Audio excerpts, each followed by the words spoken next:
আসসালামু আলাইকুম প্রিয় দর্শক, আপনাদের মাঝখানে কিছু কথা বলতে এসেছি আমি।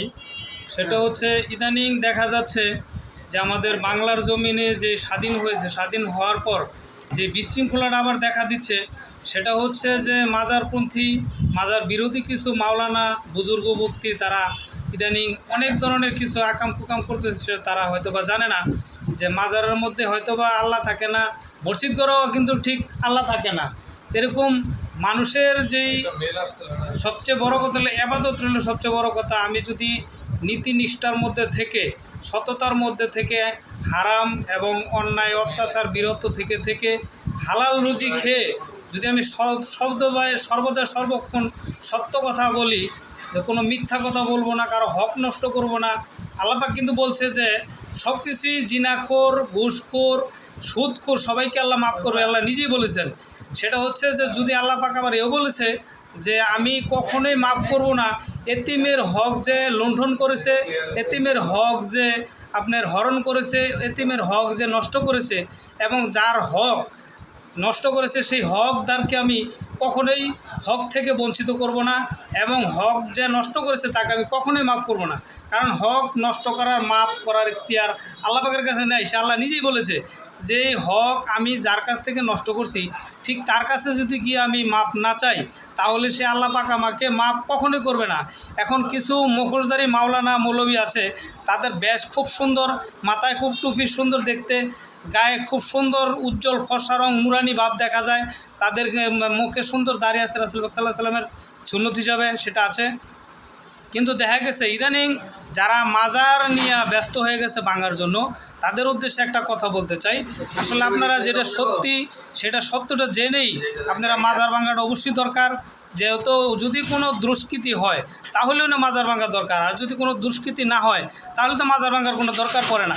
যেমন মাজারের ভিতরে আল্লাহ থাকে না, সেরকম মসজিদের ভিতরেও কিন্তু আল্লাহ থাকে না।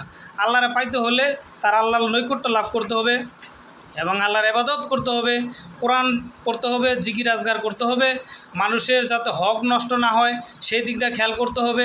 আমি যে আমার দ্বারায় যাতে কোনো ক্ষয়ক্ষতি না হয়, যে 18,000 মাখলুকাতের ভিতরে সবচেয়ে উৎকৃষ্ট করে এবং সুন্দর আল্লাহর মনসত্ব দিয়ে মনোযোগ সহকারে কিন্তু আল্লাহ পাক মানুষের সৃষ্টি করেছে। এবং আল্লাহ পাক এও বলেছে কাল রোজ হাসর কিয়ামতের মধ্যে ময়দানের দিন এবং জিন ইনসান দুজনের বিচার করবে, পঙ্খানো করে জাররা রূপে বিচার করবে। তাহলে আমার যেই বলা যেটা, যে বাংলার জমিনে 360 জন এসেছে, 360 জন ওলি যে এসেছে ইয়ামেন থেকে এসেছে, তাদের সবারই কিন্তু মোটামুটি রওজাতুল মুবারক হয়েছে, এবং হয়তোবা কিছু লোক ওইখানে গিয়া হানা দিয়া কেউ মাজার ভেঙে ফেলছে, কেউ অন্যায় অত্যাচার করতেছে, কারো মায়ের দূর করতেছে। আসলে আপনারা তো মাজারের দিকে খেয়াল করছেন, কিন্তু মাজারের আশেপাশে তো খেয়াল করেননি, মসজিদের আশেপাশে তো খেয়াল করেননি। আমি কিছুদিন আগে দেখেছি একটা মসজিদের ভিতরে, একটা মাদ্রাসার ভিতরে হুজুর গ্রুপ মেয়েদেরকে নিয়ে তারা কাবাডি খেলতেছে। এটা যদি অনৈতিক বা দুষ্কৃতি না হয়, তাহলে তারা এই যে গাঁজা খায় মাজারে, তাদের আমার মনে হয় না যে সেটাও কোনো অন্যায় বা দুষ্কৃতি। কিন্তু দেখা গেছে অনেক মাজারের লোকেরা দেখা যাচ্ছে আল্লাহর অলির ভক্ত হয়ে আল্লাহর নিকট্য লাভ করার জন্য অনেক মানুষের সাহায্য সহযোগিতা করে। কিন্তু ইদানিং কিছু চক্র মৌলবী বাড়িছে, আমি বাসে, ঘাটে, লঞ্চে, হাটে, বাজারে তাদের দেখছি কোরআন বিক্রি করে খায়। এটা কি আল্লাহ বলছে যে আমার কোরআন বিক্রি করে তোমরা খাও? একই আল্লাহর ইবাদত অলিরাও করেছে। অলির ভক্ত যারা গাঁজা খায় আপনারা মনে করেন, তারাও কিন্তু আল্লাহর নৈকট্য লাভ করার জন্য তারা একত্র চিত্তে সাধন করে বসে। আর যারা মৌলবী যারা আছে, তারা তো দেখি 50,000 70,000 টাকা কন্ট্যাক্ট ছাড়া তারা ওয়াজ করতে যায় না।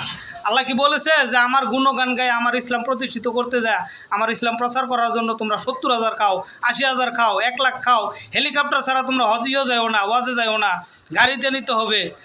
আচ্ছা, এই মৌলবীরা মনে করেন যে এগুলা করে, এগুলো যদি বেদাত না হয় তাহলে মাজারেরটা বেদাত কেন হবে? মাজার লয়ে কেন আপনারা লাগলেন? মাজার থেকে বিরত থাকেন। আপনি এটাও হয়তো মনে করতে হবে, যদি মাজার যদি বেদাত হয়, আপনি যে আপনার মার গর্ভে 10 মাস 10 দিন আসিলেন, সেটাও তো একটা মাজার, সেটা ভাঙে ফেলেন, সেটা আগে ভাঙেন, সেটা ভাঙ্গা পরে মাজারের মধ্যে অ্যাটাক করেন। আপনি যে 10 মাস 10 দিন আপনার মা অনেক কষ্ট করে সযত্নে লালন পালন করে আপনার যে গর্ভে ধারণ করছে, আপনি তার রক্ত মাংস খেয়ে দুনিয়াতে এসেছেন। আপনার মা যখন ভূমিষ্ঠকালে ব্যথায় জর্জরিত কান্না অবস্থায় সে পৃথিবীতে বাঁচবে কি বাঁচবে না সে আশা কখনো করে না। আপনাকে সোনায় সোহাগা চামিচ মুখে দিয়ে দুনিয়াতে ভূমিষ্ঠ করে সে আপনার মার উসিলায় আপনার দুনিয়াতে আল্লাহ পাক পাঠাইছে। সেটা যদি মাজার যদি ভাঙা অপরাধ তাহলে তো আগে মার যেই গর্ভে যে স্থান ছিলেন মাজারটা সেটা তো আগে ভাঙা দরকার, সেটা আপনারা ভাঙে না কেন? আপনি সুরা মাউন্টের মধ্যে বলেছে লাস্ট অক্ষরের মধ্যে আপনাদের যে মুখোশধারী মৌলবী যারা আছেন তাদের কাল রোজ হাসুর কিয়ামতের ময়দানে আল্লাহ পাক বিচার করবে, বগের মতন হবে আপনাদেরই দৌড়। এটা আপনারা জানেন? কেন মাজারের পাশে লাগছেন আপনারা? আল্লাহর ওলিরা তো কোনো দোষ করে নাই। হ্যাঁ, আপনারা মাজারের পাশে লাগতে পারেন, আপনারা মাজার কমিটি যারা আছে তাদেরকে বলতে পারেন যে আপনাদের এই যে আখড়ার মধ্যে বসে যারা নেশাগ্রস্ত করে অনৈতিক কোনো কাজ যদি থাকে তারা করে তাদেরকে আইনের আওতায় আনেন, আইনের আওতায় আইনে তাদেরকে বিচারে সাব্যস্ত করেন, তাদেরকে কাঠগড়ায় দাঁড় করান।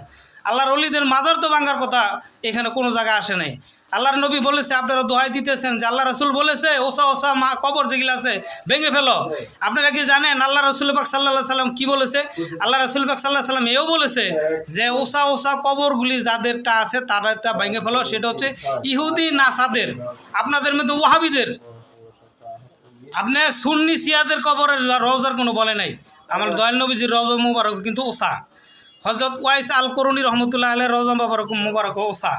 হযরত আলী করিমুল্লাহ রাদিয়াল্লাহু তাআলা আনহু যেই আল্লাহ পাক আল্লাহ রাসূল পাক সাল্লাল্লাহু আলাইহি সাল্লাম উপাধি দিয়েছিল শেরে খোদা মাওলা আলী, যে আজকে যুদ্ধ করবে, এমন এক লোক যুদ্ধ করবে তোমরা কখনো কল্পনা করতে পারো নাই, কখনো তোমরা দেখো নাই তার শক্তি সম্বন্ধ। সে হলো জিজ্ঞাসা করছিল সাহাবা کرامরা যে কে ছিল সে, ইয়া রাসূলুল্লাহ কে হাবিবাল্লাহ কে সেই লোক? তখন রাসূল পাক সাল্লাল্লাহু আলাইহি সাল্লাম বলেছিল যে সে হলো শেরে খোদা মাওলা আলী। শেরে খোদা মাওলা আলী যখন শেরে শক্তি হলো, যখন নাকি গেটলে তলার যুদ্ধ শুরু করে দিল, আপনারা সেই আলীর মাজারও গিয়ে দেন কি বিশাল বড়, আপনারা তো সেটা ভাঙতে পারেন নাই। আর বাংলার জমিনে আপনারা ইদানিং দেশ স্বাধীন হওয়ার পরে আপনারা একেবারে এই সাইডে দিচ্ছেন, মাজার ভাঙা শুরু করে দিচ্ছেন। প্রিয় দর্শক, আমার এই কথাগুলি যদি ভালো লাগে অবশ্যই সাবস্ক্রাইব করবেন, ফলো করবেন, ফলোয়ার দিবেন, লাইক করবেন, কমেন্ট করবেন ইনশাআল্লাহ। আল্লাহ হাফেজ। আসসালামু আলাইকুম ওয়া রাহমাতুল্লাহি ওয়া বারাকাতুহু।